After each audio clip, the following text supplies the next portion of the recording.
2, 1. All right, we've got RIP Takeoff. Welcome to another edition of Mouthpiece included, Silverbacks only. The link is in the chat. Feel free to pull up. We're giving you the melanated perspective, straight from the city of Shine, Inglewood, Cali. Tonight, the hottest topic is how Jeff Saturday's NFL hires may positively affect, I may say, potential black NFL coaches or coaching candidates. We're going to jump this off in 3 minutes. 3 minutes. As always, we've got a little housekeeping to do out here.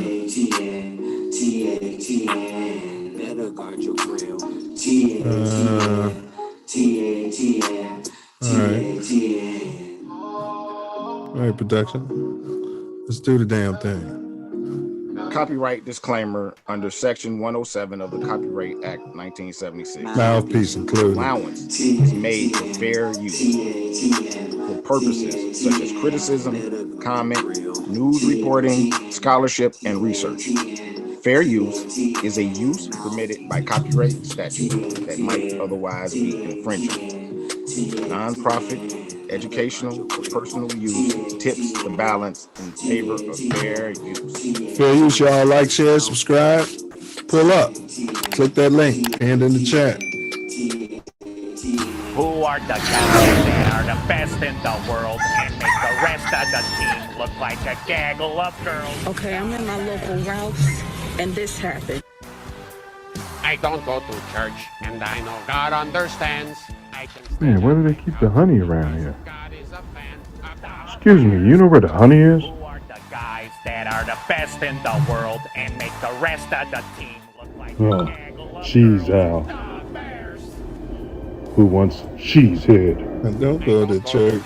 And I God know God understands. understands. I can stay on my couch because God is a fan of the Bears. Who are the guys that are the best in the world and make the rest of the team look like a gaggle of girls? The Bears. I don't go to church, and I know God understands. I can stay on my couch because God is a fan of the Bears. Who are the guys that are the best in the world and make the rest of the team look Pull up. Well, guys, let's go to the swimming pool.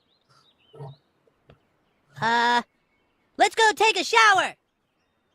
Let's go water skiing. Don't forget to bring a towel. There he is. Your Be sure to mouthpiece. bring a towel so you don't get all wet. Don't forget to bring your mouthpiece. Be sure to bring your mouthpiece, or you will be quite sure to get all wet. TATN. All right, we in the building. Let's go ahead and get this mouthpiece included rolling. Welcome everybody. Big ups. Drop that link on somebody you love. Merry Christmas to those who indulge. If you don't indulge in Christmas, happy holidays. If you don't indulge in that, blessings just the same to each and all. This is our Merry edition. Quite contrary. Even Mary J. Blige's Mary. Whatever you want to roll with, whatever floats your boat. All right, tonight, as always, we got our Bear Down segment. How about them Bulls? Yeah, we gave up 150 points. Yeah, defense. And then we got some, I don't know about Cub socks. We'll keep it rolling. Maybe the co-host has something. Then we'll have some hot topics. We're looking forward to discussing with you from a political / sports perspective. Tonight's hottest topic, we close it out with, we have the booger of the week, and then we close it out with the hottest topic, how Jeff Saturday's NFL hire may affect potential black coaching candidates. This is an open panel. As always, pull up. The link is pinned in the chat. You can also indulge yourself through text. You can call 424-900-6945, 424-900-6945. Call that number. Phone lines are open. Chime, chime, chime, chime. All right, let's get him in here. This guy pulls up with his mouthpiece week after week. Big Ace, Jackie Robinson's finest. Volunteers this time to manage the kids, teach them leadership, be a role model, let them know that all of us are, in fact, not pookies. Big ups to all the pookies out there. Let's get that thing turned around. Stop the violence. Big Ace, what you got for us since we last connected? I know y'all got some snow coming to town out there. What up? Yeah, we got us a few inches today. Thanks for wind chill. 38 below zero in the city. 38 below zero wind right now? Right now. Wow. Temperature is at below zero, and the wind chill is in the sub almost 40 below. So, yeah, it's shot town. We should be out of this by next week. We gotta go back to work. But, 40 below in December, man. On the West Coast, we're expecting like 80 on Christmas, bro. Wow. Above zero.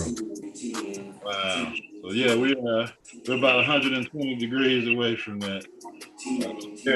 Here in the shy. Hopefully, it'll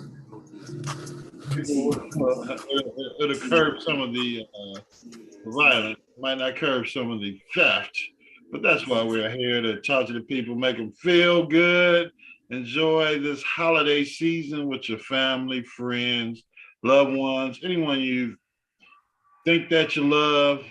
For all those that unfortunately have lost people during these holiday seasons, and feel like you're loved, because it's a time to love yourself and love your family. And those that don't have family, you got somebody that loves you. So, give them a hug, give them an air hug, give them a Zoom hug, and let's keep it going. It's a lot of people going through things. Money ain't it. No matter how much you got, how much you don't have, life is precious. Enjoy it, live it, because you only get one time around this thing. So, make the best of it. Here. Yeah, man, that's right. This is the season for giving too. Absolutely. Yeah, definitely want to keep that in mind. You know what I mean, Ace? I had a delivery today, and I always tip, but I forgot to tip something. I always tip good, but forgot to tip a little something extra for the holiday. You know what I mean? We family got together and said a prayer for the homeless today. I know it's a little different homeless situation out there in LA and on the West Coast, but here it's life and death this weekend because of the temperatures. So, hey, hopefully you can give a blanket. Anybody that has a cause going on, giving coats, and Bears do a coat drive every year. Just do what you can for the people you can. Facts. Yeah, man. You misgendered them. We call them unhoused. You got your undocumented out there, and you got your unhoused, and you got some of your undocumented and unhoused out there, in one. So God bless them, because most times it's mental. Yeah. A lot of time is especially here in the Chi, there's no help for the mentally having problems or challenges, and they're running around, they're seeking shelter right now, Ronald Reagan cut all that back, the great Ronald Reagan that they love so much. But I'm not going to blame him, because it's been several presidents since then, and nobody's reversed that executive order and said, let's get this open back up. Yeah, they acting like the mental illness, mental problem has an increase over these 40 years since Ronald Reagan took away all the funding.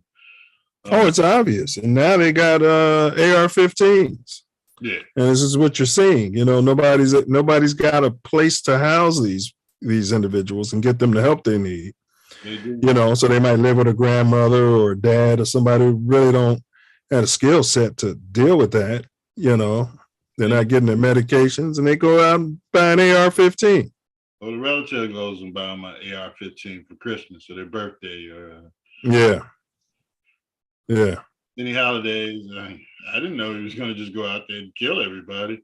He gave him he bought him a assault. I mean, it's a good point. It was your son a hunter, and if he did hunt, did you guys go out and use the AR-15? Right, like what? Right.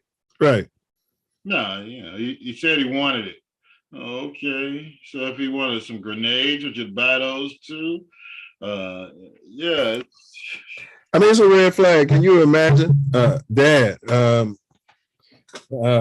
Yes, well, I won for my birthday. I want an AR-15 and, you know, some magazines. What's the matter, son? Is somebody after you? You know, the ops after you? What's going on? You got something to talk about? No, that's what they have on television. Or you know, a lot of these families grow up buying guns and going out in the woods and shooting or taking the kids to the gun range and you know. Yeah, but the AR-15, that's just a killing machine. You know?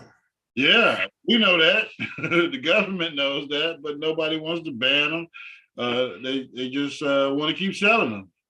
Yeah, and they don't want to open up the facilities that we used to have, federal facilities. Yeah, where these, you know, families could, you know, even the police had some place to take them. Yeah, you know, house them. Drop them off. Let them get a little help. Some of them just need a shot. You know, monthly or quarterly. A bath, nice hot bath with some bleach and pine sol and turpentine in that water. Yeah, see what the problem is. What your problem is. You know, some people just need help mentally. Mental. Get them to dental. Get them some dental help because that affects their whole prestige. But yeah, let's push on. All right, and so happy holidays, y'all. With Sox Cubs, man, the Cubs signed shortstop Danby Swanson. Yeah, former Brave, Inks deal. Chicago Cubs signed my Cubs signed Dansby to a $177 million 7-year contract, all guaranteed, no trade clause, adding the all-star hip hop to the team, all-star shortstop to the team's rebuilding project. What are your thoughts on this, fella? Dansby, I know you're a hater. You're a Southside hater, but what did you got? Well, you know, he's a good player. Unfortunately for the Cubs and for the White Sox, they got no eggs down on the farm. The farm is bare, apparently. They can't bring any players up to make the thing go. They're building off free agency, and that's usually a recipe for disaster in the long run. Because you got to get some pitching off the farm, and you got to be able to, you know, use one of those draft picks to increase your hitting left hand, right hand on the team. But neither the Cubs or the White Sox are doing anything down on the farm to improve these clubs. The Sox, my Sox, you know, they count on all these young guys. These young guys, you know, they came onto the team and they're supposed to be superstars or, you know, power hitters. And, you know, they still don't have any pitching and they still don't have any left-handed hitting. They signed Benattini, Balenciaga. Let me get an order of Benattini, please, with some extra Benattini sauce on it. Yeah. He's good right down there in the Bridgeport area. You can get some Benattini with some with some garlic bread and the oil. And, you know, yeah, Benattini. yeah. We need to market that before he gets here. Yeah. All right. So yeah, man. So the Swanson, though, man, he's selected by Arizona with the number one overall pick in the 2015 draft. Yeah. He was traded to ATL on a multiplayer deal. Yeah. With the Braves, while with the Braves, he became part of a young core that led the franchise back to the top of the NL East. He batted .248 with 27 homers, 88 ribbies in 2021, helping them to their first World Series ring. Mm-hmm. He's coming off perhaps his best big league season there, fella, hitting .277 with 25 home runs and a career best 95 ribbies. Oh, wow. In 162 games, he wasn't on bed rest. Okay. Yeah. Shortstop made the National League All-Star team for the first time and also won his first Gold Glove out there. Okay. Played college ball at Vandy. Made his big league debut in 2016. Yeah. So what they're talking about doing, fella, they said, I guess we got this Nico Horner. They're going to move him from shortstop to second. Right. Slide Swanson in there. Yeah. And we got Bellinger in center. Because, Yeah. One thing we didn't talk about was the rules change. We've been talking about that shift, that nasty shift, which I wouldn't have changed the rules. People just, you can stand all your players in the outfield if you want to. Yeah, I would just, teach my guys how to bunt down the damn line where there's nobody. Right. Yeah. Right. Start drafting players with speed again and who can punish these teams. Oh, you're talking about when they're shifty. Melanated players. Yeah, but they said Houston was the first to start getting players to fit the new lack of shift rules. So in other words, it's going to be baseball players out there again. So they're saying guys like this value is probably going to start to go up, and everybody just can't stand right down the line where he likes to hit. Right. This guy's hitting 250 and telling me he's worth $177 million. Well, he's got one Gold Glove. Oh, okay. He was an overall number one overall there, fella. He's coming to the Cubbies. He's going to be on the north side out there. They're going to be on top of the rooftops out there with the big Torco sign blocking everybody's view. You said he got to Atlanta via trade, so he's tradable. Yeah, he got traded in December, the first year they drafted him, number one overall. And Atlanta was willing to let him go through free agency? Yeah. No, yeah. They didn't want to ink him to 177. Oh, okay. But yeah. Decision. I mean, we got somebody. Yeah. We got a 5'4". We got Prince. It's about Prince's size. Is he, fella? I don't know. I don't know. I didn't read that about him, about his being vertically challenged.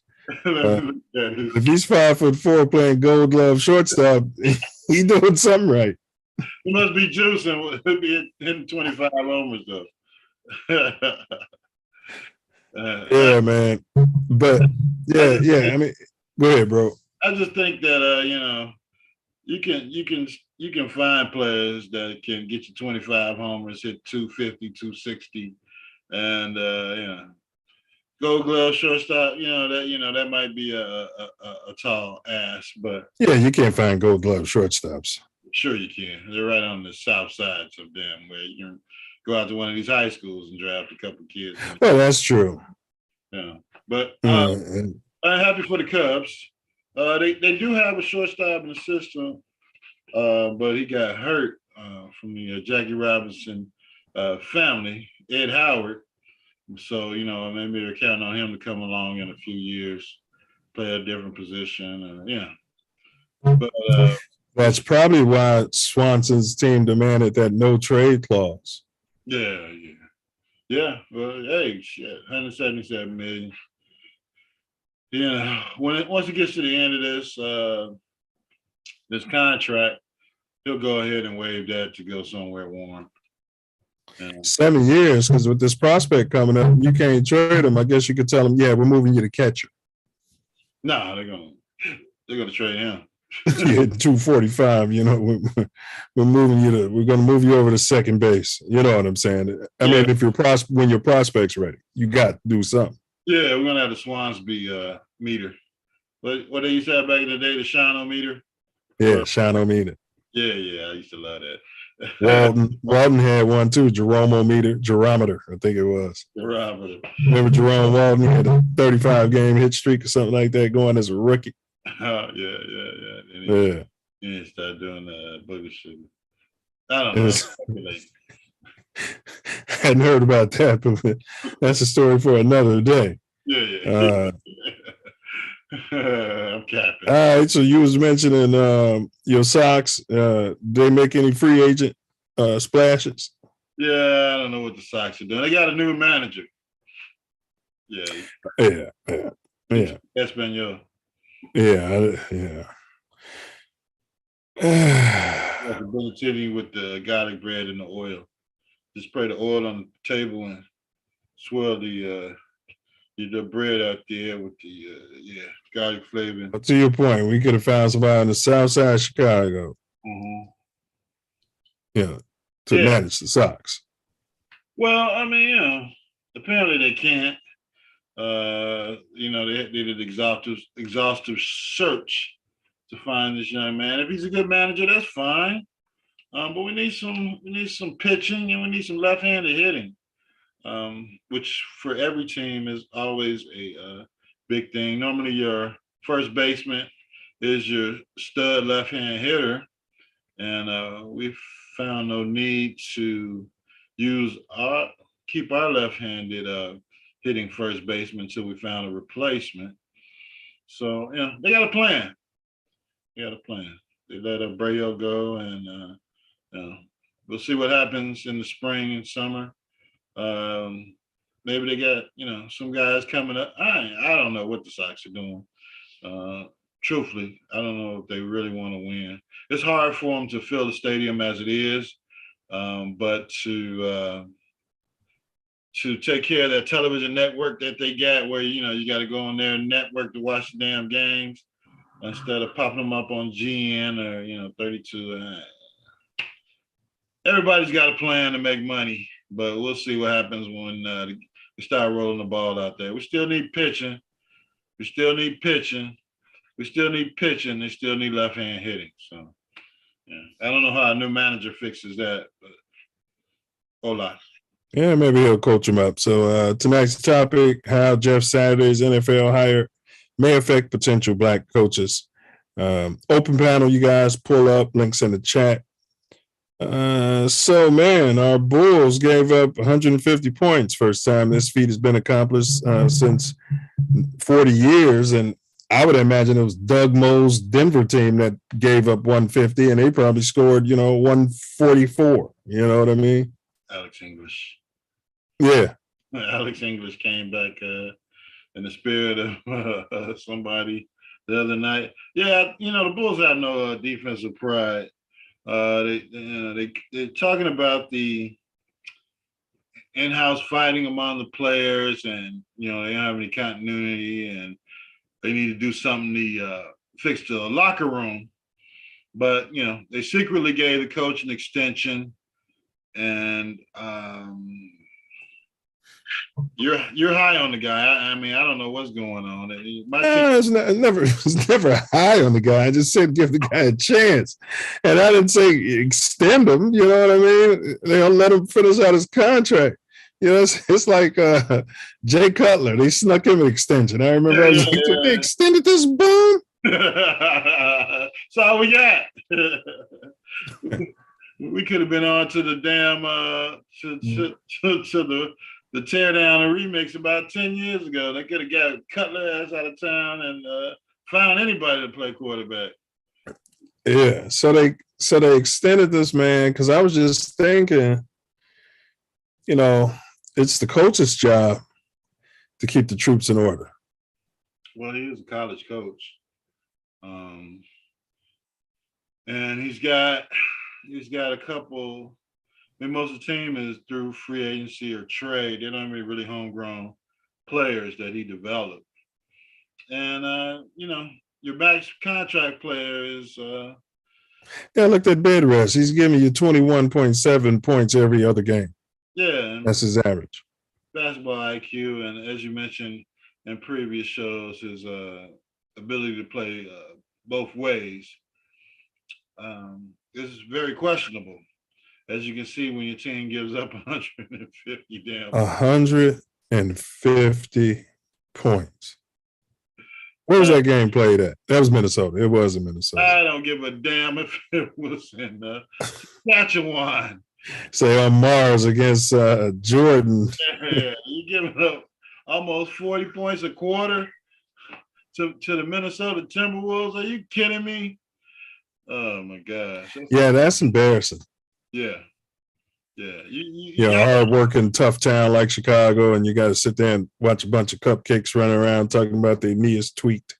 Yeah, on the Chicago Bulls TV network, whatever the hell, NBC network sports, whatever the crap you got to pay extra for to see these guys run around and give up 150 points a night, or 100. Well, they average between giving 120 and 150, so 135 damn points a night, and you know, and the latest on Ball, as of like a few days ago, he still can't run full speed without pain. All right, listen. I mean, you're a professional athlete. I don't know how much pain we're talking about here. Yeah. That's mental. It's mental. Yeah, I mean, it's what is this? It's January.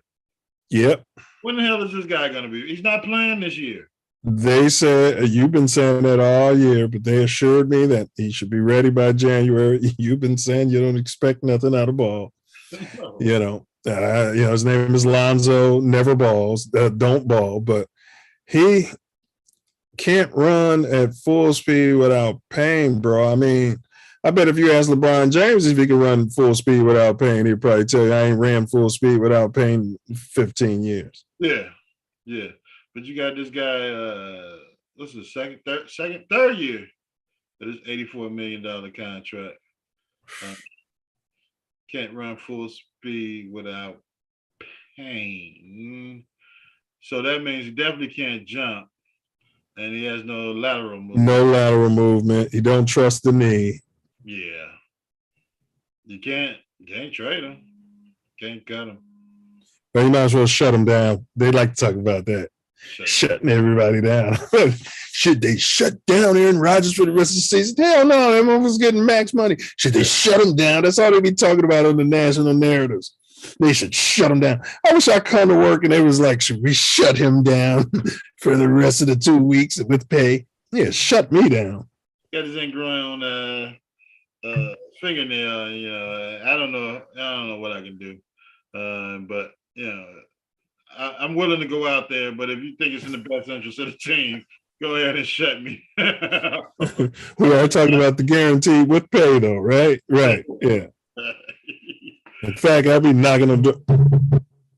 Hey, if you were thinking about, I'm not saying I want to be shut down or anything, but, you know, I got a splinter the other day and stubbed my toe last night. If you're thinking about shutting somebody down, you know, to the beginning of the next quarter, you know, I'm willing to make that sacrifice. For the team. Yeah. Shut Aaron Rodgers down. You gotta put that guy out there and play him. We're gonna see what Jordan Love can do. Yeah, well, shit. It's 4 quarters to a game. Put Aaron Rodgers out there in the first half. Man. At his contract, he better be giving people water, massages on the sideline. Shut him down. I want him in full uniform. Peanuts. Hey, that's Aaron Rodgers. Yeah, damn it. You know what I'm saying? Selling his jerseys, signing autographs. You're going to do something to earn this money. Signing jerseys during the middle of the game. Yeah. The second half. Go out there and, get some marketing done. Right. You know, the kids are here for you, but we shut you down. So go out there and, sign some jerseys or something. Yeah. So I mean, I don't know, man. We were giving the Bulls the 50-50 record prior to the season. Well, I thought Ball was coming back. I told you I'm coming back. Yeah, but I thought Ball was coming back. And I think the over-under was. I didn't say 50 games, but I think I was around 48 because the over-under I think was 45 44, 46. I'd have to look it up. But yeah, I for damn sure didn't say 50. But I thought like 41 and 41. Oh, okay. Yeah. I mean, and then we're such a quandary, Ace, because like I said, our draft pick is protected through 4. We're hovering around. We're going to end up with like the 8th pick, lose that. Well, it's the lottery. They gotta shake the dice. Yeah. The dice well to see what happens, and then we'll lose the pick then. That's what I'm saying. Oh, we'll mess around and get the 5th pick. Yeah. You know what I mean? And that's like the worst scenario. The Bulls get the worst scenario. Come on. All right. Well, I expect it. He's not coming back. It's January. He can't run. Yeah, he can't run full speed without pain. Full speed without pain. Now, what? And they always give these vague responses. They don't say, is it a lot of pain? You know what I mean? Is it the same knee? What pain? Is it in his back? I need some specifics. Why hasn't he been brought in front of the cameras and made to answer questions and show up at a damn press conference or something? He's at the strip club. I mean, how do you you got your starting point guard making good guys of money, $20 million a season. Does he be sitting on the sideline, Ace, and helping the team? Do you see him on the bench? I don't see him. For what? Probably in LA with his doctor. Yeah, on bed. Like they be talking about, it's better for him to stay home. No, we want to make sure he's conditioning and doing the shit he's supposed to be doing. Especially for home games. I don't even see him at the practice facility when they show. That's what I'm saying, man. But rooting his team on nothing. But I guess they feel that you can't do anything in practice, so there's no reason for him to be there or getting mental reps or anything because he's not going to play. He's got to be connected to the team. He was a team captain, for God's sakes. He should care. He should want to be there. Like he can't come in there on crutches and help assistant coach and make sure the players nothing. No. Yeah. I'm playing 12 games this year. What the hell you need me there for? We're paying you all this damn money. That's why. Yeah, you guys.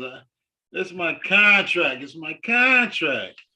My knee is hurting. That's what he's like. My knee is hurting. The day you tell him to come show up, give the team a speech, My knee swelled up as I got in the Lambo truck. So I'm gonna have to ice it down, get in a cold tub at home, and we'll see what happens tomorrow. He's an athlete.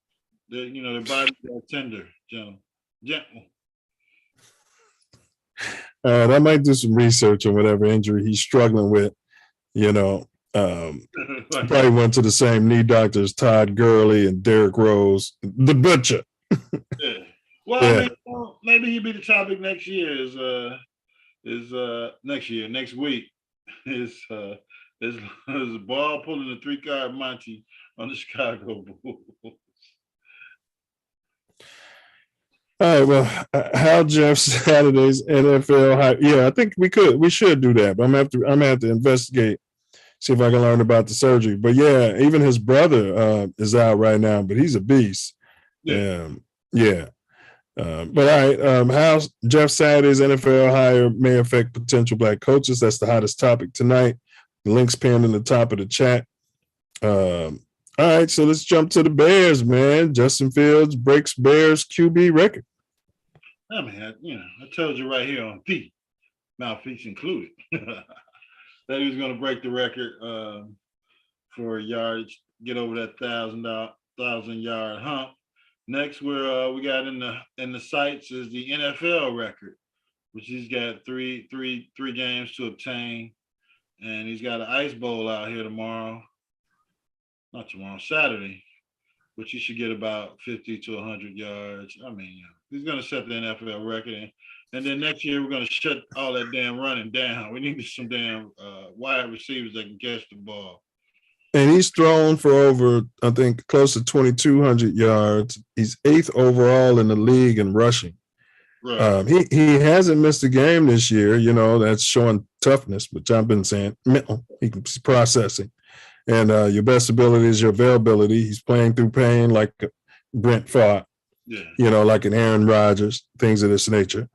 He joins Vic and Action Jackson, is the only quarterbacks in NFL history to rush over 1,000 yards. So, and looks like he's on pace to maybe throw for about 2,700. So next season, I'd like to see him again rush for another stack, and I want to see him right around 3,500 yards passing. That'd be some nice progress for him. Yeah, I mean, yeah, just not running out of desperation though. Just put those QB runs in there when those lanes open up and there's nobody there. He can run for 15, 20 or a touchdown. Yeah, because he's so good, man. Like you saw that play when he stepped out of bounds, but that's what I'm saying. I don't want to hold. Man, he's doing some Gale Sayers type shit. I don't want to hold him back by inhibiting. You know what I mean? I just know that with some better passing and, to your point, some better blocking and some better receivers, those numbers are naturally going to go up, and it'll be another year in the system. And Ace, we're talking about 3,500 yards. That's 200 yards passing a game. That's average 200 to 225 yards passing a game, and another 80 or 70 yards rushing. I'm good with that. Unstoppable. Yeah, I mean that run. My gosh, had my whole house screaming. Like, is this real? Is he doing it again? Luckily for the other squad, he stepped out of bounds, but that was a dynamic, incredible run. And he's doing it against the best talent in the league, bro. Yeah.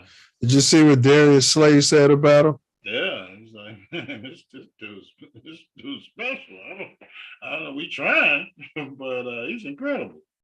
Ace, I saw it after the third game, and it was a bad game statistically, but I saw that man in that huddle, Ace, and that fire he had on his eyes, and what he was saying to his team in the huddle before a drive, and they went down there and scored. Listen, I hate to sound like, Skip Bayless, but I've watched a lot of football. Okay. And I hung my hat on, Staubach, Joe Montana. You don't know what's in his heart. Not Joe Montana, but Staubach. We don't know what's in his heart. Yeah. Yeah. But the toughness, watching those guys at those moments of conviction when you need to motivate. And what more importantly was the way his team was responding. And Ace, that game, he took some big hits and kept getting up. Yeah. And I told you, I came on this show, I was like, we got our guy, man. Yeah. Yeah, we should have traded him or cut him or put him on the bench. Well, yeah, because you might be able to get one of these prospects. Yeah, we can get these guys that are getting hurt in college every week. We bring them to the NFL level and it'll be an all-pro. Yeah, cut him. What are you talking about? One guy said keep him.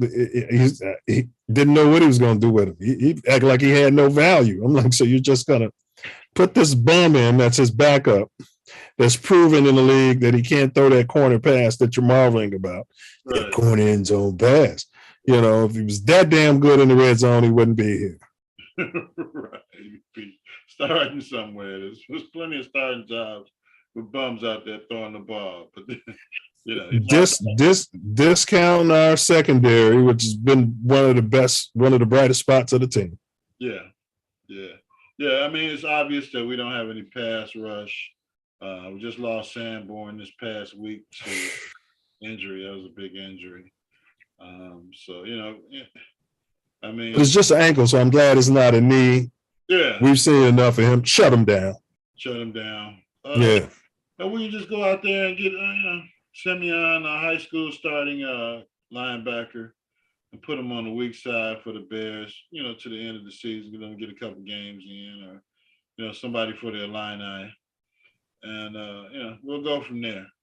But, the Bears were eliminated last week or the week before. I don't know when it was, from the playoffs.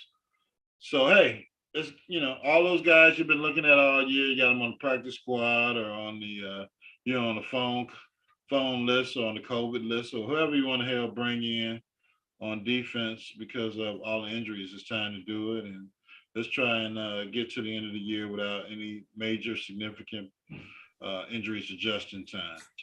Well, I'll tell you what, if N'Keal Harry gets injured again, if he doesn't play these last 3 or 4 games, whatever's left, without missing,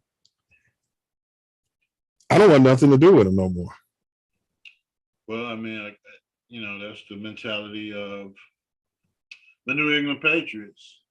I mean, yeah, you can have this guy for a 20th round draft pick because he brought no value to the team. So you're gonna give us something for him. We'll let you have him. What is it, the first round pick? And he can't stay healthy. He can't get on the field. Can't get on the field. Like, he be tweaking himself in practice. Practice? Practice? Yeah. A receiver? You just run routes. This guy got hurt. He got hurt during the bye. During the preseason, Ace. Yeah. Yeah. So, hey, he's got the physical stats that you want to put him in the game and see what he can do with the physical your ass if he's always hurt. I don't care how big and strong he is. I'm glad you brought that up. Go ahead, bro. Well, the Bears had one of those guys in Kevin White that Pace drafted his first year. 6'4" and 220, like to weigh. But in the Patriots' defense, White was hurt the year the Bears drafted him. He was cut off with major knee reconstruction. Yeah, so what you gonna do, man? It's a crapshoot, the draft. They keep going after these big, strong guys. I mean, you want a couple guys that can help you block. You got packages for them, but you need some fast guys that can catch the damn ball. And it was proven that they can make some plays at every position. Yeah, you want some football players that can make plays. Right. Were they making those plays in high school? Yes. Were they making those plays in college? Double yes. All right, we want them. Yeah, let's bring them. Let's draft them and bring them on the squad. But these guys, you keep trading for that's holding the clipboard in the meeting rooms for these other teams. We don't need them. I'll start caring about the measurables. How he did in the shuttle drill, how many times he, lifted 300 pounds or whatever. I'll care about that. Never. You understand what I'm saying? Absolutely. I'll care about that. Never. Obviously, he's doing something. You see these plays he's making out there on the field. Yeah. You know what I mean? Yeah. Well, it's the same thing with your middle linebacker Sanborn. Yeah, he didn't have the measurables. Didn't have the measurables, went undrafted, and all he's out there doing is making plays. At a Big Ten school playing against top talent, and all he did was make plays because he's taking the right angle to the ball. He's processing the play quick. See how smart they were calling him. Boy, I was almost happy he got hurt because they were boy. I ain't gonna even lie, boy. They was somehow smarter he is than everybody. He doesn't have the athleticism, but he's smart. I was like, oh man. He's pretty close to Brian Urlacher with his intelligence and nose for the ball and ability to process. When I hear him talk, he sounds like he's been fighting for 45 years. I got one more in me. You know what I mean? The prize heavyweight. He's been a heavyweight fighter for 40 years. Cut me, mate. Yeah, but I love that guy. I mean, this ain't a knock on him whatsoever. I'm happy we got him. He's definitely a Bear. Absolutely. Get healthy, Sanborn. Get your ankle rested. Hopefully there's no surgery involved. They have surgery on players' ankles during the season for whatever. So just heal up, cold tub, treatment, and we'll see you in minicamp next year. Yeah, go hang out with Lonzo Ball. Maybe he could show you how to get around the city. Don't go by his house. Don't call him. Don't ask him anything about workout and rehab. No, nothing with that guy. So your boy Justin Time, he went 14 for 21, 152 yards, 2 TDs, 0 INTs, another 15 rushes for 95 yards, 0 TDs, 6.3 average. Wow. Yeah. We're starting quarterback. They tried it Trashton out there. Yeah, and they wasted 3 plays on his ass. They wasted 3 plays on Trashton. I mean, I was like, is Evans hurt? They brought Evans in and he gashed him for 6-yard carry. Yeah, I mean, you're seeing everything you need to see with the guy. But they keep wanting to give him another shot at it. No, just like Velus Jones. Well, I'm gonna give Velus shots only because I use such a high to get him in his measurables. I know I'm contradicting when I'm gonna give Velus a shot. Another opportunity to fumble. Yeah, I can cut him after the preseason or mid next season if he's not showing any progress. Yeah. You know, he's having trouble processing, 26-year-old rookie. But what kind of message does it send to James Evans? If because our running back's coming back, and so we got Montgomery and him, and then if the third back is trashing, when you know you're clearly outplaying this guy, it's sending a bad message with your hits principle and all this snap in the locker room, man. Just like you and I see who's making the plays, they know what the fuck is going on. Montgomery's a free agent, so we got to figure out something what they're going to do there. I guess Khalil Herbert might be. Even if you cut, but I'm saying the rest of the season we got Montgomery, but even if you let him go, that's what I'm saying. Like, Trashton should almost be cut at this point. Oh, yeah. You only spent a 6th, 7th rounder or something. Yeah. I mean, 6th, 7th rounder, you got to flash at least once or twice a game when you get these opportunities to play. Yeah. Nothing. You're supposed to be hungry. You know what I mean? Yeah, you're supposed to, right. I'm not saying he's not putting forth the effort. I get to answer your question, I get the impression that this guy is probably flashing in practice, but he's not a gamer. Yeah. Well, I mean, there's always been players like that. But we might I give him a shot. And like that frog, Disney frog, the dude on that frog, and he was singing, and he went and sold his house and invested all his money on that cartoon, put the frog on stage. That frog would be practicing. Well, they get him in front of the Let's not forget New York City Music Hall. The lights come on and now it's a frog. That's Trashton, man. Yeah, he's one of those guys. He's not costing you anything at this point. But he is. He costed us 3 plays in that game, bro. He did. Now you mentioned Velus. A couple of drives was like, well, how are we giving the ball in? We have momentum, then we give it to Trashton. But Velus, I think he wasn't really in the game plan that much. And in his defense, he didn't have a lot of practice, expecting to catch balls because Incl, decided he was a shutdown. He was supposed to play, and he was a shutdown before the game. Then your boy, Julian, what's his name? He got the soap opera name. Julian St. Equinemic. Yeah, he got hurt in his first catch. Yeah. So I think it forced your boy in the game, Velus. Damn it, you were suited up. They don't suit you up to fumble the damn ball. Yeah, but you said it, man. He's not the moment was too big for him on those kickoff returns. Oh yeah. They got him off of that. Yeah. Now you're fumbling on those sweeps. Yeah.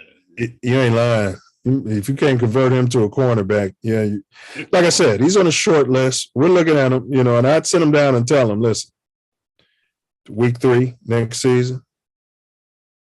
First of all, you fumble once again. Yeah. You're gone. I'm talking about starting next season. And then we're looking at your progress. We'll give you up until week 3. Yeah, he's a 3rd round draft pick, bro. A lot of draft capital we spent on him. So I'm gonna try to give the coaches a chance to do what they get paid to do and develop. Yeah, I'm trading him for a 6th round pick in the off season. If I can get a 6th, you might be able to get Nick Foles for him. I don't think you're gonna be able to get a 6th round pick for him at this point. Maybe, but yeah. It's fast. He's a top kick returner in college. So he's got the measurables. Yeah, he just needs to be coached up. Someone sent him and the special team coach to whatever team. Oh yeah, he's got to go. Yeah. All right. Yeah. But you just mentioned Montgomery. He balled. I thought he needed more carries. I would have hammered him a little more. Those plays to Traston should have been plays to Montgomery, bro. Yeah, I mean, you know, it looked like he wanted to get a good sweat going, and they had no giving him one. Yeah. And then you got Evans on the. How are you giving this guy any carries? So you know, I realize the valuation time, but you know what you got getting out of Traston. You know, he's not an NFL player at this point. And they want to keep Montgomery's numbers down because that's going to help them try to get a team discount. Yeah, come on, we'll have you come back for $145,000 a season. Right. Yeah, starting running back, but you know your numbers were down. Yeah. Yeah. We gave the ball to Traston. He had 40 carries that could have been yours last season. Yeah, I mean, yeah. I'm sure he's flashing in practice. You bring him back for OTAs and spring training. He's a body, and then you cut him. Well, what was going on with all the play action? They were doing more play, but they wouldn't run the damn ball. I'm so starting out. I'm like, I love play action. Ace, I've preached it. You know, I've preached it since Tecmo Bowl, you know, but you can't just do play action if you're not hammering the ball. You know, I don't know if it's the pundits that are coaching the team during the middle of the week and telling them we need to run fast plays. Oh, the analytics. Yeah, but even analytics tell you got to run the ball against Philly. But I get the sense that he's probably coaching against himself too much. Yeah. You know, because there's a school of thought, coach against your tendencies versus doing what you do well, you know, and do what you do well, make them stop it. Yeah, we've had that for a number of years, trying to find an identity. The identity of this damn team is to run the damn ball. Correct. Whoever's going to do it is going to be Montgomery, Herbert, or Evans. Put them out there and run the damn ball because you know what you're going to get out of Justin. You're going to get, you know, maybe a buck and close to a touchdown every damn game. Correct. So get out there, run the damn ball down this team's throat, and you're going to win the game. But especially Montgomery's and Herbert's coming back is one of your best offensive weapons. Yeah. Get him the damn ball. You saw what happened when they hit him on that little hit screen? Yeah. He was ready to ball that game, bro. It was cold. It was bad weather. Yeah, you got a good sweat. He's a good back, man. You got this two-headed monster. You don't want to pay any one running back, so you got this two-headed monster, and you got this, and you got your third string back of Evans. I can go into a season with that, unless something. I can too, unless Montgomery wants too much, and then and if I got reason to believe I can get Saquon, who's fourth in the league in rushing right now, Ace, you'd be coming back potentially because when Justin's done, he's going to be sixth in the league rushing. I'm talking about all players. Yeah. You have Saquon third. You can mess around and come back in my fantasy with those two guys in the same backfield, and then bring in, like to your point, a wide receiver one. Now they're going to flock. Yeah. The free agents, they're going to flock to be a part of this thing. Yeah, and there's nothing anybody can do to stop that thing, man. Nothing. You can't. Nothing. You can't run. If you run blitz and you got a wide receiver one and you got Justin back there. Saquon can pass block. He can receive. I mean, he's a complete back, bro. Yeah. So hopefully we can put all that stuff into effect and increase the defense through the draft and be ready next year. Correct. I'm so high on Saquon. I'm willing to push a lot of free agent money, because I've been talking about we need depth. But if you get a guy like that, yeah, I can throw depth out the window because you have Herbert backing him up, and yes, you. Yeah, you're looking at a situation back when Ezekiel Elliott was good, in cowboy country. Oh, you mean when he was sexually assaulting women at college games on national TV? Yeah. Allegedly pulling down his shirt. But then he paid the girl allegedly to say she liked it or something. But go ahead, bro. You couldn't do that in Dallas anymore. They already had that era of the White House. But you remember when he was being a jerk, he had the numbers. But when they made him a little choir boy and gave him the shot, he ain't been the same. Put him on Hard Knocks and let him run out there with his belly midriff shirt on all the time. Yeah, it wasn't. Yeah, he's always got that pride midriff shirt on. Go ahead, bro. I think we can say pride. You can say pride, can't you? Everybody has a little. Running around looking like a misgender. Man, with the ring in his nose. Anyway, yeah. So if you can have a situation with unfortunately losing Herbert, but if you're replacing him with a Saquon Barkley, which you have the cap space to do, and you have Herbert coming off injury and ready to play next year, and Evans as your third back when needed, man, you're doing a thing. And yeah, because Herbert's going to be there this week, so hopefully he'll be healthy. Not saying I want to get rid of Montgomery. Hey, I want him back. It's just. Yeah, but if this is going to become a Raekwon type of thing, and he lied to me, and he's going to be sniveling, I should be the highest paid running back in the history of the NFL. I don't get that from Montgomery, but yeah, but hey, it's he doesn't have a agent for a fool, like what do you say, a lawyer that represents himself. Yeah. So maybe he's got somebody, or maybe he's got a number in mind that he'd be happy with. Of course, everybody wants to get the bag on that second contract, but here's the thing: if they was going to give him the money, if Pace wasn't thinking like me because he's melanated, he would resign that kid already because coaches say great things about him, and yeah. And he loves being here, and he loves playing football. And his bed rest is limited to major, real injuries. Yeah. He comes back, even though, it looks like something that'll put him out for half the year, or next thing you know, he's back in 2 damn weeks. So or 2 plays. Yeah. So that guy's a football player, and you can't find too many of those out there nowadays. No, you can't. That's why I use as a caveat, if it's a Saquon Barkley. I mean, that's just one of those. He's a generational player, potential Hall of Famer.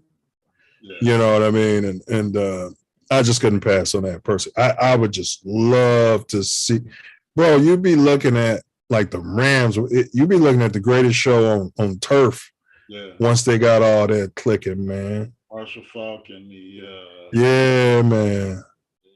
Minister man. Torrey Holt. Yeah. We just got to get those receivers. I don't know where the Bears missed the boat on the AJ Brown deal, where he was available last year and went to Philly.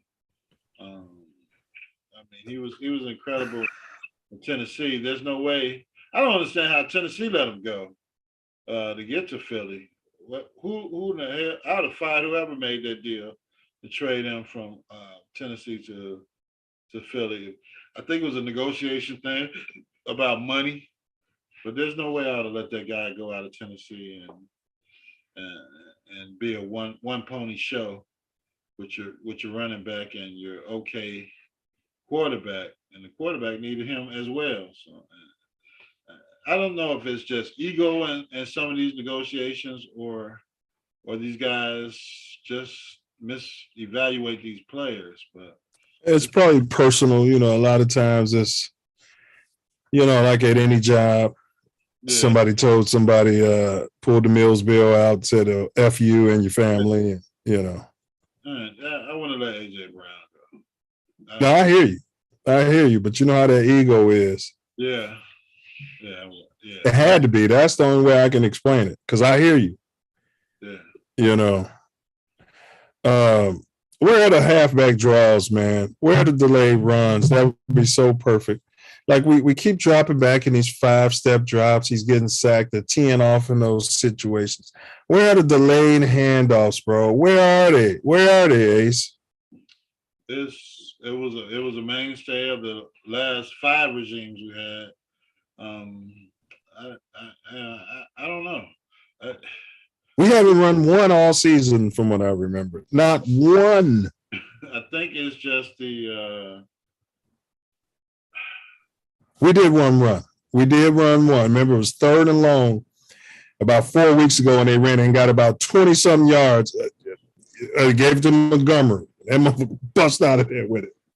I guess they don't want to take Justin's option to run away. I don't know what's you got a first time OC, you got a first time head coach, and But the analytics isn't saying we haven't run halfback draw once all season. I mean, come on, man. You're looking at college games, these guys are running it all game. What do they call it? The slow mesh. Yes. Quarterback holding the damn ball for like 5 Man, that'd be so cold, boy. Have Fields putting that ball control into it. Right. Because they teeing off on him. Right. Because you can't block. You're bringing these guys in. You got your right tackle hurt. Then you bring in the guy you got from Vegas, Leatherwood, and he's getting pass rush like he's playing Pee Wee League football. And then you got to go to the veteran that you didn't want to play. Yeah, I mean, I don't know what they're doing. I mean, yes, we know that the offensive line needs some tweaking, some improvement in play, but to not mix any kind of run play that you can in with Justin and Montgomery and Evans and whoever in the backfield, just misdirection. Whatever you can do, anything except for Vader Joe's jet sweep, to fool a team or have them have to guard the entire field. I don't understand what they're practicing all week.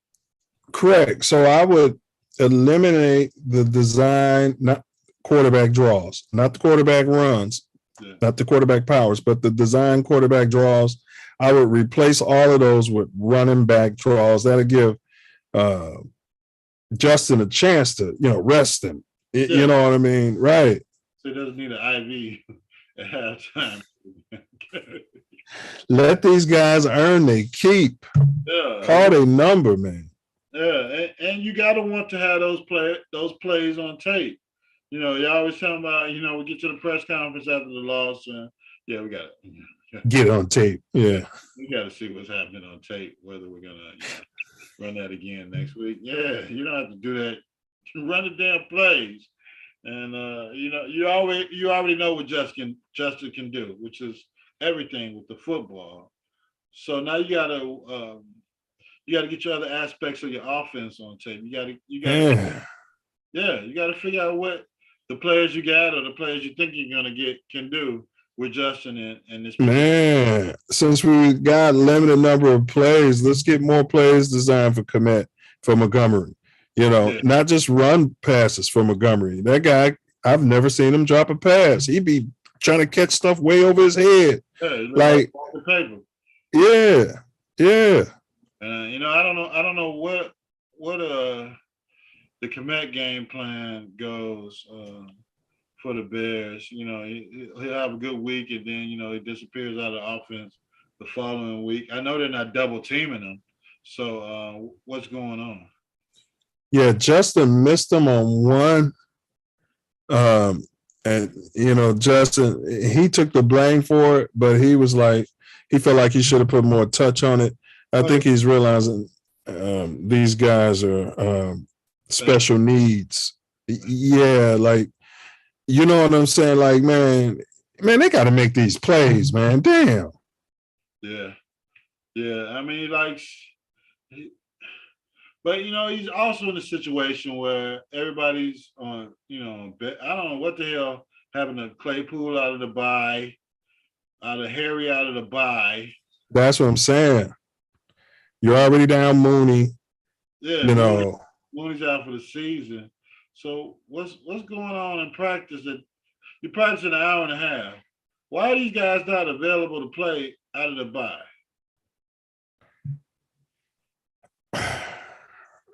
It really truly makes you wonder. It truly makes you wonder.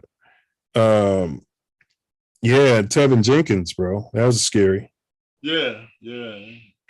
Anytime somebody get carted off the field, but it's Motionless. Can't even give you the Utley. You know what I mean? Yeah. It's part of the game now that these players are getting carted off the field. It used to be, the guys would do whatever they could to just make it to the sideline. Maybe they get the cart on the sideline, or they'd be able to, hump a limp or get carried to the locker room. But everybody gets carted off down. But if you hurt, you hurt. So luckily, yeah, he wasn't moving. Yeah, I think his spine injury probably his spine had to cool off or something. His neck. They had to shoot him with the mix. So luckily he'll be back next season. We don't know what. Well, yeah, he's questionable for this week, so I don't think he's playing this week. But yeah, he might be back this year. Yeah, if he hurt his neck, we'll see him next season. Get them guys out there on your team. You got enough offensive play. Well, you really don't want to mess with Justin. So if he can play by a week, by the end of the year. I mean, he's been cleared to play medically. They're just cut off the field. He couldn't move.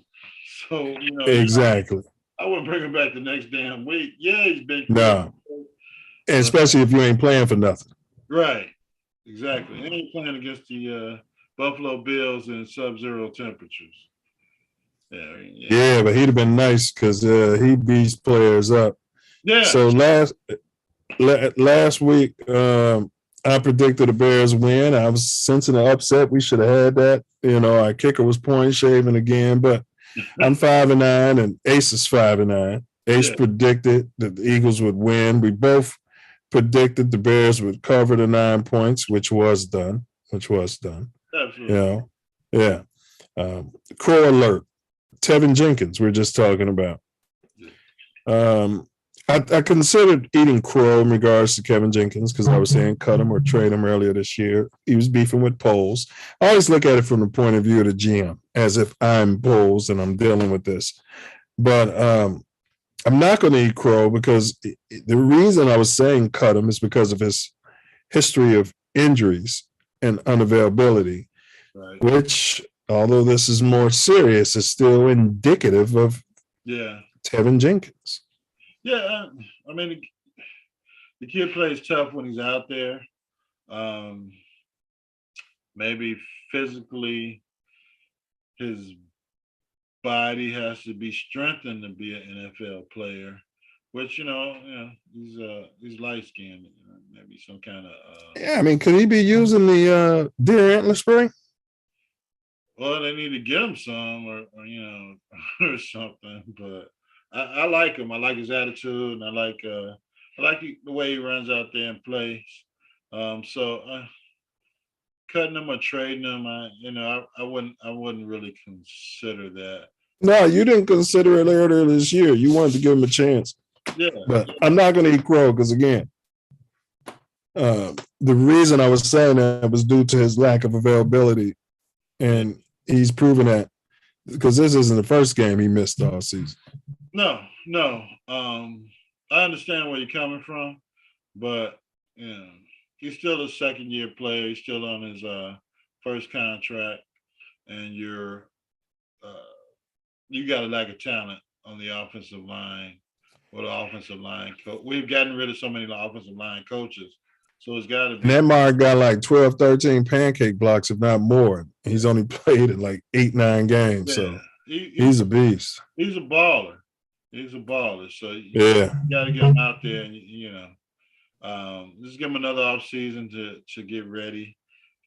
Hopefully his back is feeling better, his sacroiliac or whatever, and he's got a problem he has in his back isn't hurting him. But now you're looking at a neck injury, which goes right into that spine. So I would, if he doesn't need to play, I wouldn't play him this year if you're considering keeping him this year, going into next year, and just let him rest up, get healthy, and see what else he can do for you next football season.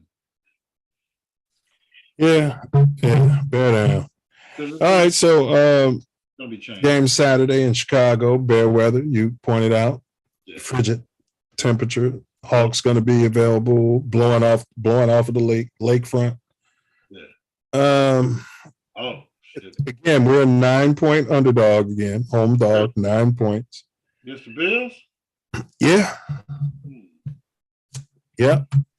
Because they saw their performance against the Eagles and was like, hey, you know what I mean? These guys are hanging in there. Yeah. Yeah, I mean, you got a boatload of injuries on defense. But guys out there playing ball the best of their ability. No, we don't have all pros on our defense running around out there, but those guys are, they're playing like they're playing for something. They just can't get it done in the fourth quarter. They're gassed. So yeah, I agree. Well, so first off, will these Bears, without Sanborn, receivers are coming back? Allegedly. Yeah, potentially. Will they cover the spread if you're putting this month's Christmas money on it? I know Buffalo is a cold weather team, but they're not cold like Shy. This is some different kind of weather. So I would say the Bears will cover. As long as Justin's out there, he's got some kind of offensive weapons coming back. Montgomery's healthy. If you got a chance of Herbert coming back, Oh yeah, I'm going with cover as well. That's easy for me. So, how many points are the Bills going to score? I would keep the Bills in the 28-point range. Okay. The Bills don't really have that running attack, so it's gonna be Allen and Diggs versus the Bears secondary. Yeah, they got Singletary at RB1, but I think the Bears will be formidable against them at home in this weather. Will I pick the Bears? I've got coaching.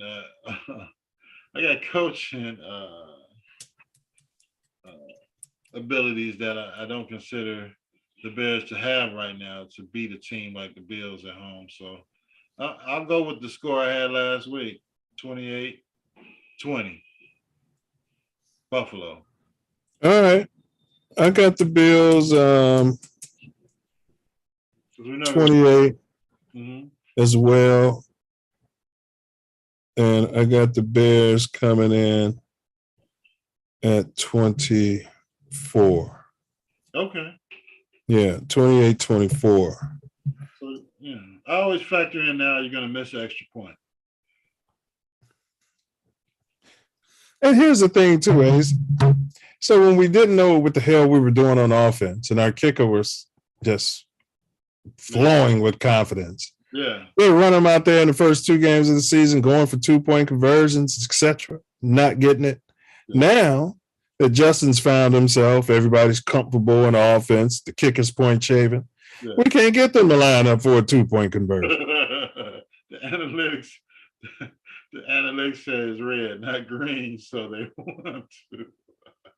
There's something out there. And I mean, in windy conditions, you know what I'm saying?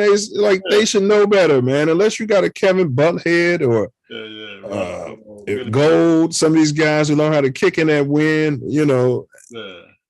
I wouldn't play around with it. But when the weather was nice and the kicker was in a rhythm, we were going for 2-point conversions. Receivers wasn't catching. Remember, they was dropping every pass. Yeah. Kick the damn ball. Now that now he's point shaving at least one or two kicks a game. You have no interest in going for the 2-point conversion. So. Man, it's bizarre. Yeah. All right, man. So let's do quarter black of the week, bro. Quarter black of the week. Yeah. Mine. Jalen Hurts got the win, but he did have a couple picks. Justin broke a record for the Bears as far as quarterbacks, but I'm going with Sideshow Bob. Yeah, I thought about putting Justin on my list after that great run. Just great all around game, in my opinion. But I'm going with Sideshow Bob Mahomes as well. He had his own NFL record, completing, I think, over like 87% of his passes with a minimum 40 attempts. So he was 36 for 41, 336 yards, 2 TDs, and he's throwing the bums except for Kelsey. 5 rushes, 33 yards, and 1 TD. So in the W, I went with Sideshow Bob as well. Yeah, he's a magician out there, throwing that football. Oh, before we, Sideshow Bob is our quarterback of the week. Forgot to send a rest in power to Franco Harris of the Pittsburgh. What? I didn't hear about that. When did rest in peace? The Immaculate Reception? Yeah, he passed on yesterday. I think. I saw video feeds talking about where the Immaculate Reception came from and who gave it its title, but none of the headlines said Franco Harris had passed away, so I didn't click on it. Yeah, I just want to talk about Bradshaw and the Immaculate Reception. But he passed away. I believe he was 72 years. Wow, Hall of Famer. They say what of? Not as of yet. I didn't get the lowdown on that. But well, condolences to his family, man, and rest up, Franco. He was a beast. I saw a lot of, because I was a Cowboy fan watching them Steelers again. Saw a lot of Franco, man. He was a man's man. Yeah, he was a football player. Facts. Football player. All right, so tonight we're almost at the hottest topic, how Jeff Saturday's NFL hire may affect potential black coaches. We shot through the Bears. We did our predictions. We also went to quarterback of the week. We both agreed Patty Mahomes of the Kansas City Chiefs. We both got the Bears losing this week, unfortunately. Special note, the game is Saturday, not Sunday, so you guys set your schedules accordingly. Now we got top 5 NFL teams after week 15. Your top 5 NFL teams after week 15. My number 5 team, I'm going with the 10-4 Cincinnati Bengals. They're on a 6-game winning streak. That's my number 5, Jones. Okay. And they were on my 5.5 last week, which you said I couldn't have. So can't have them. So I'm sliding Cincy into number 5 this week in the power rankings. Number 5 team, Cincinnati. Bang. All right. And then go ahead with your number 4 team, Chief. My number 14.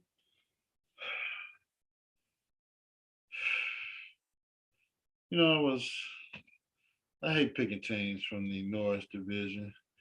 But, hey, they're balling. Got the Minnesota Vikings for my number 4 squad. All right. That was my 5.5. My number 4 team are the San Francisco 49ers since they picked up McCaffrey. They're 10-4 right now, and they've won 7 straight. Yeah. So that's going to be my number 4 team. Beast mode. My number 3 team is Sideshow Bob, Patty Mahomes, 11-3. They've won 2 straight. So my number 4 is Minnesota. So my number 3 team is, oh man, I put them in my 5.5. So I'm going with the Buffalo Bills that are coming into Soldier Field this week. Buffalo is my number 3 football squad in the NFL. All right, well, that's my number 2 team. Nobody circles the wagons. Like the Bills, who are coming into Soldiers Field, 11-3 on a 5-game winning streak. They on a high. So that would be my number 2 team. Go ahead and give us your number 2, then your number 1. My number 2 team is the Kansas City Chiefs, featuring the elite quarterback play of Sideshow Mahomes. I mean, they're going to be there in the end for the AFC Championship game, I believe. So I'm going with them. It's a little different format this year because only the number 1 team gets the bye. So, we'll see what the playoffs are looking like this year. But leading into my number 1 squad, I watched them eke out a victory against the Bears last week, is Philadelphia, the Philadelphia Eagles, as my number 1 power ranking team. All right, so we both got the Eagles at 13-1, who just played our Bears team. And they're on a 5-game winning streak. So these teams are rounding out good, except their quarterback is probably going to sit out because Bears fell on his shoulder. He's got the same injury, I feel like, that our tough Justin Fields got. Yeah. But he's not going to play through it. Yeah. Come on, they've clinched everything. Yeah.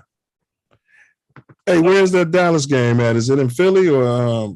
They're still playing for the number 1 pick. I mean, number 1. Yeah, they ain't clinching nothing yet. But where's that Dallas game at? I think it's in Dallas. I have to look it up, but I believe Philly's got to go to Dallas. Yeah, I mean, I would sit him out too. Yeah, get him healthy. He's got to be healthy for at least the last 2 games in the playoffs. Yeah. Let me see who they're playing this week. All right, and as you do this, Luka Doncic, he had to sue his mom for his name, image, and likeness rights. So apparently, Luka decided when he was like 18, he was a minor, to give his mom, that piece of his business, his brand, I guess, so that, she can support herself, buy a house and Gucci bags, etc. Yeah. But I guess now he wants it all back. She's probably got a stepdad or somebody spending all the money, telling Luka, I'm spending your money and nothing you can do about it, and I'm dinking your mom. But she doesn't want to, he has to sue her, bro. That's interesting, and I wonder why that's not more in the news. That's quite interesting. They play at Dallas. I don't know. Well, because you know why it's not in the damn news. That's quite interesting, and I know it's a lucrative. Hell yeah. So probably his lawyers from the U.S. I'm like, how the hell did you get this away? Yeah, we can get that back. But she's thinking like, hey, son, what's going on? I mean, you're making plenty of money over there in the U.S. What's wrong with me holding on to these rights? But they're like, yeah, we do a lot more than what you can do in that the country that you're living in. So let us have the rights back, and you're still gonna live comfortably. But I don't know. I don't know what made him do that in the. That's what I'm asking. That, and it's a hell of a dynamic, bro. Like, I don't have kids, but I'm just trying to imagine one of the kids goes pro, he blows up. Look, dad, this is how you're gonna make your money. I'm giving this to you. This is a gift. This is yours. Mm-hmm. And then he moves and gets around some fancy talking lawyers and agents. Yeah. And he comes back and says, Dan, I want the rights to all of that back.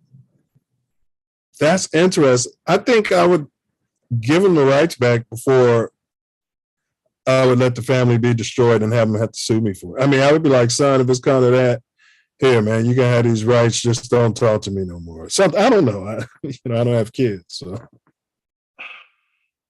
like money? Yeah, I mean, he's never gonna.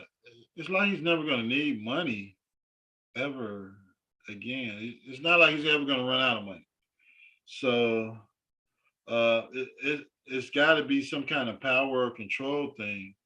Yeah, it sounded like Kobe, rest his soul, and his dad almost, and his family. Got to be. Yeah. Yeah. I mean, that's interesting because he's still in his first deal or he's on his second. It doesn't really matter. Yeah, he's on his second deal. He's getting paid, and he's got endorsements. The shoe contract, and but she getting all the jersey sales. I think it is. Yeah, I mean, okay. So if you get the rights back, I don't know why you would do that. Why you wouldn't at least keep a percentage? Dad, here's 30%, or mom, you get 30% of this, or 50% even. I wouldn't be here without you. Yeah, and it's a check coming every year. Yeah. But I still don't understand why she wouldn't just give it back. Or why she would want those rights or had them sign those rights away in the first place. Correct. Who knows what's going on in those shithole countries? But maybe it was because he was a youth and competing on such a high level, and she wanted to protect him from doing something stupid. I don't know. Maybe they had the shithole mafia support his athletic endeavors and support his family at a certain point. You know how the slick agents get with the alligator shoes on, and I'm going to take care of you as soon as you sign that first deal, baby. You want to take care of me. You know what I'm saying? Yeah. They probably got them in those shithole places. Yeah. But, why she wouldn't give them back?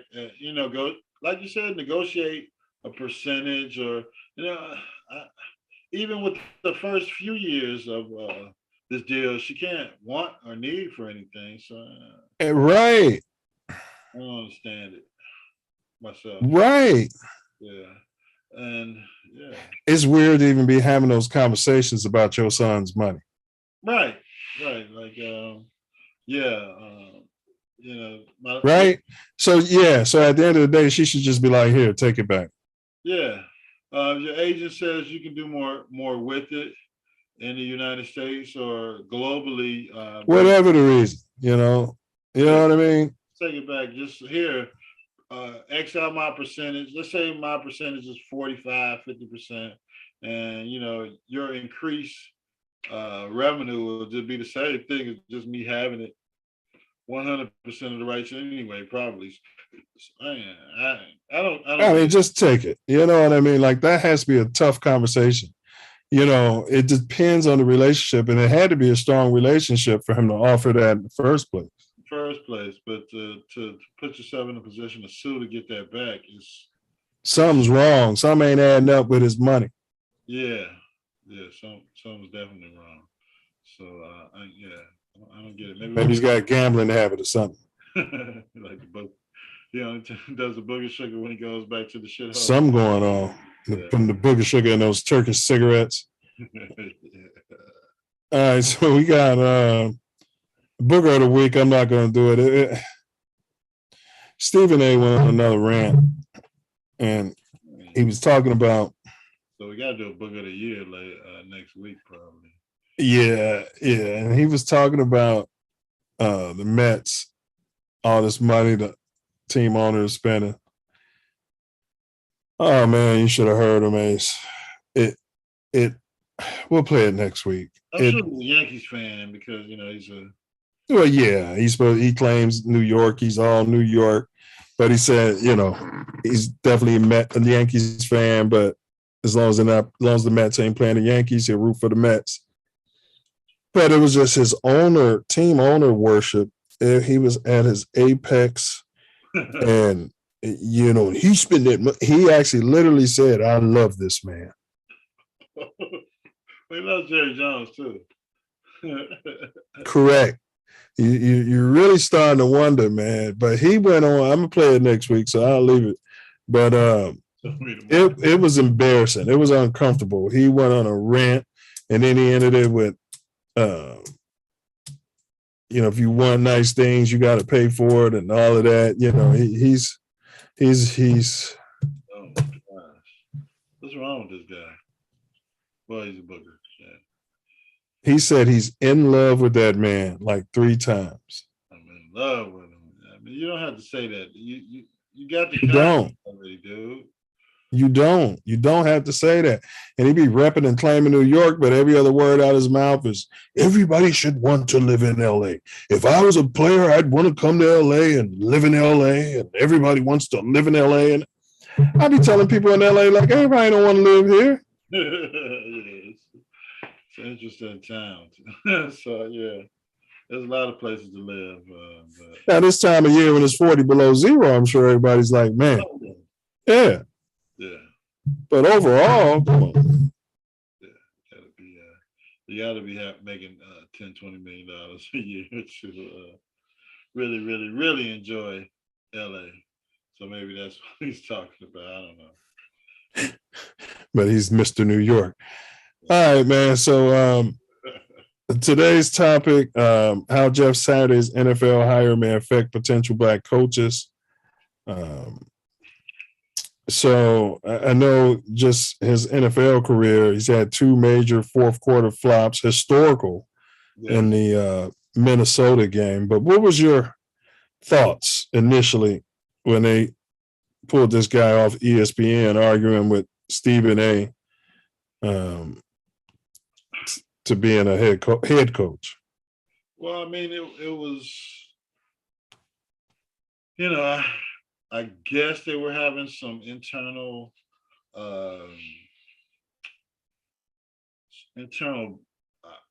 misgivings of beef with Frank Reich, who originally had the biggest comeback in NFL history, which is ironic as a quarterback.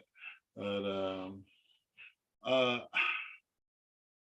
how I can't understand why they went outside of the current coaching staff, because to just pick Saturday up off the street, off the funny pages, or whatever you want to call it, and bring him back, to coach the team. I didn't think that the team had internal struggles as far as coaching and continuity. They just weren't winning. So yeah, you're going to make a change at the end of the season. You got to bring in a new coach next year. Was that coach on your staff? I guess apparently not. So they were willing to take a swing and miss with Jeff Saturday. And I'm assuming that the Rooney Rule doesn't apply to interim coaches. Yeah, which should be looked at as well. Well, he's 1-4 as an NFL head coach. I could be 1-4 as an NFL coach. Correct. So, I don't understand going outside of the well, he's a part of the organization, but outside the organization and bringing in someone to lose the rest of your game. Correct. So yeah, I would say I thought that even his colleagues in the booth were shocked. You might as well go ahead and hire Jason Williams to be head coach of the Bulls. Right. Yes. So it's leaning toward mismanagement as a whole in Indianapolis. That they don't know what they're doing, because in the last year they brought in Carson Wentz at quarterback, Then they went to go get Matty Ice. Of course, they benched both of them in the last year, and then you want to fire the damn coach. Yeah. And that's Steve Nash was a similar situation, getting hired off the street with no coaching experience. Yeah. You know, I mean, you know, listen, why not Tampa Bay go ahead and hire Keyshawn Johnson right now? Head coach. Why not? Well, they got a brother there, so that, you know, they can't have Right. They're not gonna fire a brother. Well, say the Jets, you know, one of his former teams. Well, I mean, the Jets are playing competitively. I just still believe that, you know, they got to follow the process of hiring a coach, and it's such a big job. I can't see just going and grabbing somebody out of the booth to make. Yeah, because all of the stuff you got to manage. Yeah, you know, you got to build relationships with all of these players and different meeting rooms and the coaches that are there. So to bring somebody in that isn't in the fire, so to speak, from training camp to coach the team, it makes no sense, because you got to start over again at the end of the season. So I don't know, maybe you got some pictures on the general manager of the Indianapolis Colts, or, you know, you owed them a favor. It's hard to fathom why they would do something like that. I mean, it's hard to fathom why you would fire your NFL coach when you have a lack of talent on your team in the first place. So, you know, maybe the GM is just trying to save his job. There's different dynamics in the whole situation. They might clean house of everybody by the time we get to the end of the season. Yeah, and the reason, you know, I wanted to cover this, Ace, is you know, the excuse that the NFL literally has been using over the years. You know, when the argument was being made that over 70% of the players are black, where are the black coaches? They would constantly say, well, they have to get the experience. So you remember, and then the narrative was, let's get all these black coaches in the portal right now. Yeah. But they're all just still sitting in the portal. Yeah, they're all sitting there as assistants or coordinators or quarterback coaches or special running back coaches. They like that. Yeah, they special teams coach, wide receiver coach, water boy. Yeah. Ticket sales coordinator. Yeah. Head of popcorn sales. Yeah, all of this. And instead of funneling these guys into situations where they can get some experience, they go ahead and get a guy that's you know, farting in the broadcast booth and bring him out there and does not much better than the coach that you just fired does, and he's not going to be a long-term solution. So if he's not a long-term solution, what are you really doing? Well, like you were saying, they claim he was to bring back that coach standard. Well, that's a consultant. You have him come in there and pull a Mike Singletary, have him poop in front of the team, you know, before the game or something. You know what I mean? Do it. Can't win with him. But yeah, I mean, the coach standard was Peyton Manning, and they should have won the damn Super Bowl they won if Lovey didn't have the thumb up his ass and stopped running and kept throwing the ball instead of running the damn ball. We would have had a Super Bowl in 2006. They got sexy Rexy throwing the damn ball all over the place. But Lovey wasn't the offensive coordinator. Yeah, I mean, yeah. Wasn't that we don't know what's in his heart. Yeah. Wasn't that Mike Martz, the guy's been hating on Justin Fields? Mike Martz took us to the Super Bowl? Well, I'm not sure. I think it was, though. Yeah, I mean, you know, the defense took us to the Super Bowl. Correct. And Hester. Yeah. So you got 2 parts got you to the Super Bowl and 1 part blew it. Yeah. But they always blame the quarterback. Yeah. Yeah, they keep running the plays in. I'm gonna try to throw the ball down the field in the rain in Miami and put a damn football. So could this be good for potential coaches? Meaning now the league can't use this as an excuse anymore. You know, I think they still will bring out the They're gonna say Saturday was a one-off.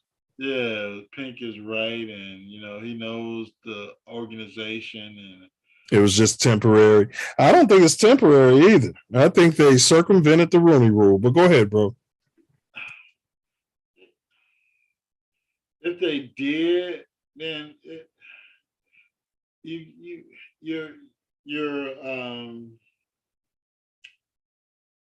if they did, you're chipping away at the need or the reason for the Rooney Rule.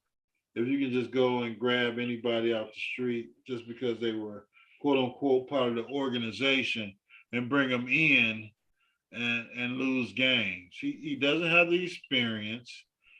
Yeah, but he's smart. He was processing on the O-line all those years. He had Peyton Manning processing offensive line, and and he was just hiking the damn football. But it takes a lot to coach an NFL team, coordinate all your coordinators from offense, defense, special teams, have a relationship with the players, being able to evaluate talent. Just because you played on the team doesn't mean you can do that. It doesn't mean you can develop offense or whatever the head coach's specialty is supposed to be and go out there and win, especially when you don't have the damn players. So he did coach on the high school level. You think he learned how to manage all of the moving parts on the NFL? Well, shit, they should have won and got Prime. And that's the point. You know, guys like Prime got to, go to JSU and be head coaches, and go undefeated pretty much 2 straight seasons, and just get a shot at a big Colorado job. Yeah. And I can't even watch his channel no more. I'm over this. I'm completely over it. Big ups to Prime, wish you success. But you think this guy died and went to heaven with the shucking job and they doing on those videos about Colorado and the campus. I've never heard such great things about that school before in my life. It's beautiful. It's beautiful. I mean, they got some facilities, but it's a Power 5 school, and they got a chip in their history. But for the most part, that's the way Power 5 facilities look. So, I mean, yeah, it was great that he got a Power 5 school for him and his family, but that's the way the facilities look versus a HBCU. So, yeah, but it's. We'll see what he does. Yeah, I'm just, I mean, he's doing his thing, and so is his son, and fine. I wish him well. Honestly, do. I hope they win a national championship, but yeah, they won't. I know he's just trying to recruit, and that's what I'm saying. It's not geared for me. The content is geared towards potential players and recruits to the school. So yeah, I mean, it's the flash that kids want to see now. They want to see your coach with his gold chains, his son with his diamond encrusted chains, who's the quarterback. The media pictures have the players with their Louis baggage and sitting on Lamborghinis and faster, stronger, smarter, with character, whatever his mantra is. But he's appealing to this generation of players, this generation of social media. So he hasn't won a bowl game yet. JSU wasn't going to get to the football playoffs, and we'll see what Colorado does. But it's, you got to build a program. The program is the offensive line, defensive line, and your, special players. And will he be interested in coaching after his son graduates? We'll see. Yeah, I'm not touching that. Yeah, I've had enough pushback about that topic. You know what I mean? Big ups to Prime. He's black, so I love everything about him.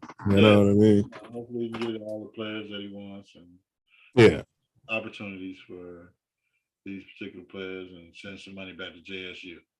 Right. Yeah. But I do predict he'll probably be there 4 years max, and I'm thinking more like 3. Okay. Then be in the NFL? I don't know, but at that point, his son, to your point, his son will be done, and so wherever his son is, he'll be there. So yeah, if you want. He's like the Lonzo Ball daddy almost. Hey, buddy, he's got the quote unquote pedigree. and Right. He wasn't averaging 1.4 points a game at a shithole college.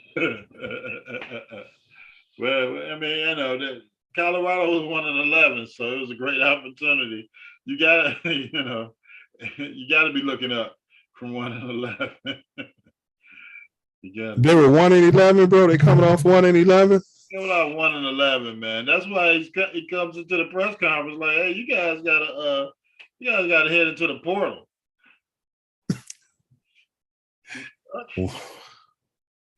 Wow. I don't care what the coach was doing. You guys as players were 1-11, man. So which way is up? Wow. All right, Ace, go ahead and give me your final topics on It's a Saturday. It's Saturday. Saturday.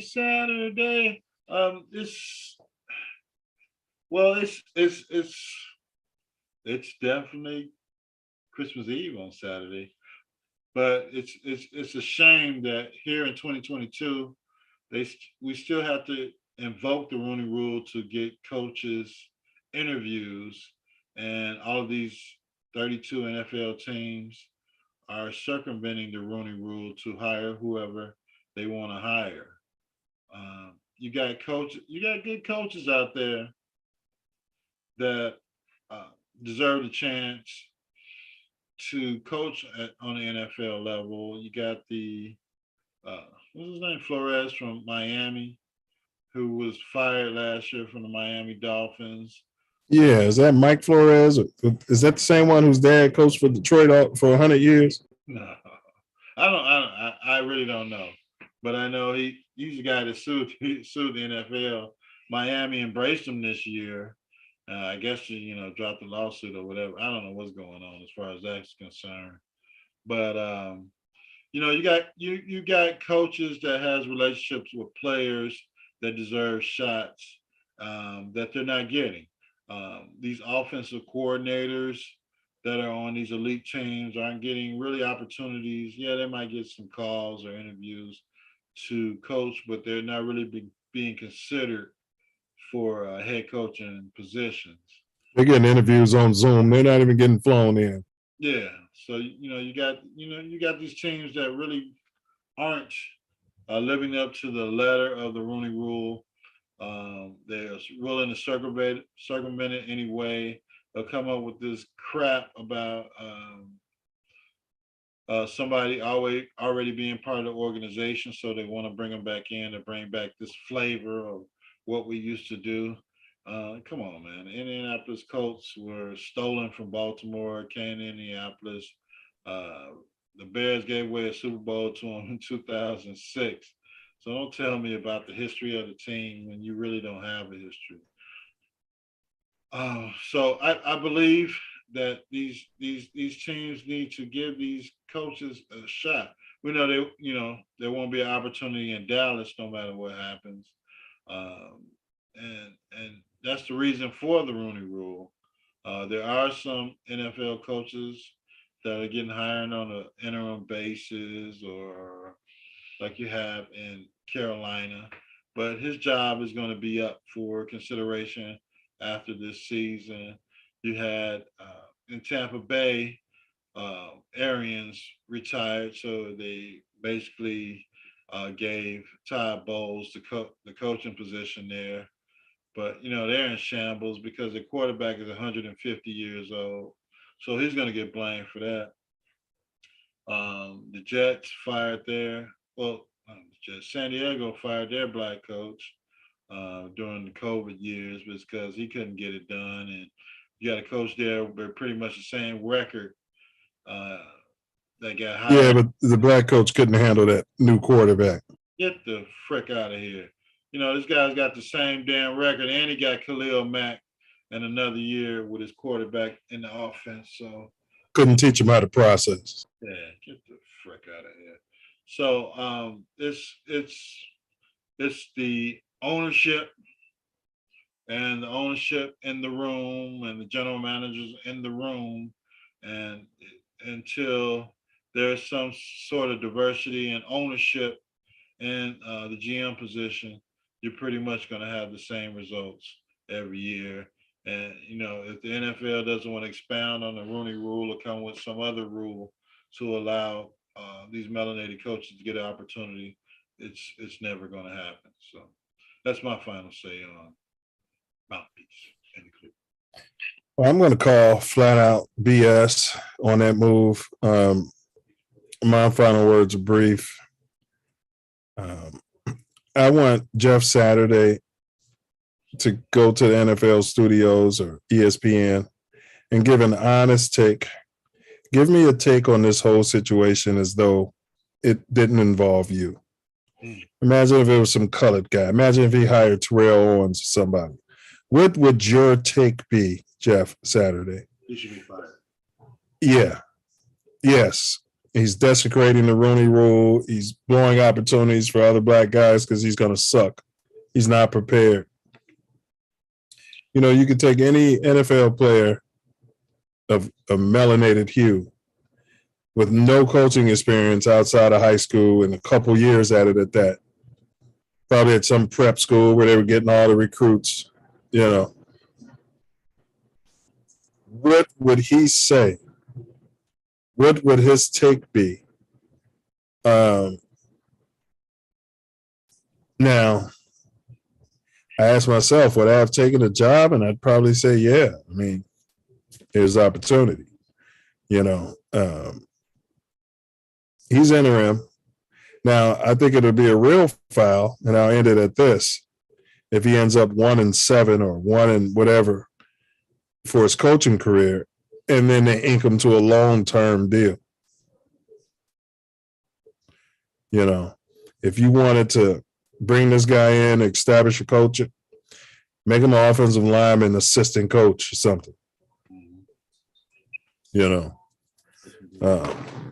So I'm crying foul. I think his dad had hired Tony Dungy. So in their defense, they were one of the first to comply with the Rooney Rule and actually hire a brother, and they're going to ride that wave as long as they can. Because the team owner was pretty cavalier about the whole thing. You know what I mean? Yeah, they all are. He knew it was a loophole.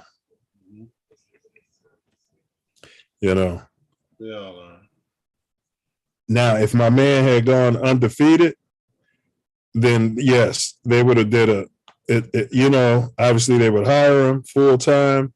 And then, the league, to your point, is definitely going to have to take a look at how people are circumventing the Rooney Rule. But that's all we got for y'all today. So Ace, next week on the Self-Love Show, and that's going to be Wednesday live at 8 p.m. Central Standard Time. We're doing AI and hip hop, AI and entertainment. Are they going to take our jobs? is the artificial intelligence going to take all of our entertainment and intellectual property jobs. They have the technology now, and it's better, stronger, faster, Ace. Next week, I think we're going to unpack whose contract did I say we was going to look at? I'm going to have to go back and watch it. Who were we talking? We said we had a topic, Ace. Cubs guy. Who'd you say? The Cubs. Wow. Yeah, the Cubs signing. Let me see. Well, I'm going to watch this over again, so I'll let you know what we decided the topic's going to be. I'm just looking through here to see if something jars my memory. Well, we'll figure it out. But next time you find yourself, take it from the top, dipping through Shy, might be 40 below zero with the Hawk, with the wind chill. Got those windows up. Mouthpiece included. Check your 6. Might be dipping through Inglewood, Cali. Watch your back. Keep your head on a swivel.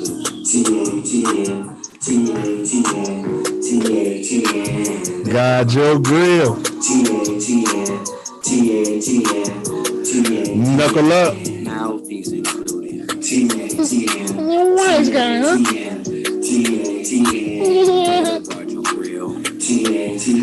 And don't forget to. Yeah. Mouthpiece included. And don't forget to. Yeah. And don't forget to bring your mouthpiece.